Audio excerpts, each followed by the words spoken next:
السلام عليكم ورحمة الله وبركاته. الحمد لله. الحمد لله الذي نحمده ونستعينه ونستغفره ونؤمن به ونتوكل عليه أما بعد. அன்பிற்குரிய அல்லாஹ்வின் நல்லடியார்களே, அன்பு சகோதரர்களே, நாம் தொடர்ச்சியாக பார்த்து வரக்கூடிய துஆக்களினுடைய திக்ருகளினுடைய தொகுப்பில் இன்று நாம் பார்க்க இருக்கின்ற விடயம் என்னவென்றால், இன்றைய தினம் ஜும்ஆவுடைய நாளாக இருந்து கொண்டிருக்கின்றது. ஃபஜ்ருடைய தொழுகையை தொழுதுவிட்டு 3 தடவை நாம் இந்த துஆவை ஓதுவோம். நம்முடைய தேவைகள் அனைத்தும் பூர்த்தியாகும். வீட்டிலும் தொழிலிலும் பரக்கத் அதிகரிக்கும். அப்படிப்பட்ட மிகச்சிறந்த ஒரு துஆவை தான் நாம் இன்றைய வீடியோவில் பார்க்க இருக்கின்றோம். அன்பார்ந்தவர்களே, அல்லாஹ்வின் நல்லடியார்களே, இன்றைய தினம் ஜும்ஆவுடைய நாளாக இருக்கின்றது.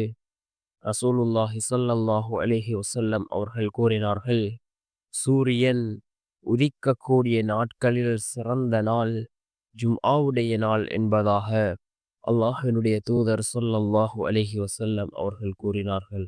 அதே போன்று இந்த ஜும்ஆவுடைய நாளில் ஒரு நேரம் இருக்கின்றது.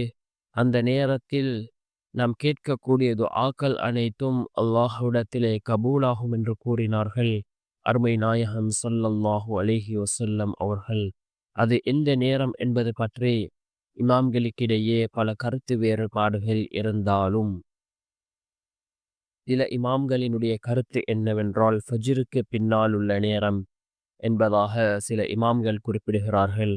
நாம் எல்லா நேரத்திலும் துஆக்களை கேட்போம். ஏதோ ஒரு நேரம் துஆக்கள் ஏற்றுக்கொள்ளப்படக்கூடிய நேரமாக இருக்கலாம். அந்த நேரத்தில் நாம் துஆக்களை கேட்கின்ற பொழுது நிச்சயமாக அல்லாஹ் ஜல்ல சுப்ஹானஹு வ தஆலா நம்முடைய துஆக்களுக்கு பதில் வழங்குவான். அன்பார்ந்த சகோதரர்களே, அல்லாஹ்வின் நல்லடியார்களே, ஏராளமான சிறப்புகள் கூறப்பட்ட இந்த ஜும்ஆவுடைய நாளில் நாம் ஃபஜ்ருடைய தொழுகையை தொழுதுவிட்டு இந்த துஆவை 3 தடவைகள் ஓதுவோம். இந்த துஆவை ஓதுவதன் மூலமாக அல்லாஹ் ஜல்ல சுப்ஹானஹு வ தஆலா நம்முடைய தேவைகளை பூர்த்தி செய்து தருகின்றான். அதே போன்று நாம் நினைக்காத புறத்திலிருந்து அல்லாஹ் ரிஸ்கை நம்மிடம் கொண்டு வந்து சேர்க்கின்றான். மிகவும் சிறந்த அற்புதமான ஒரு துஆ.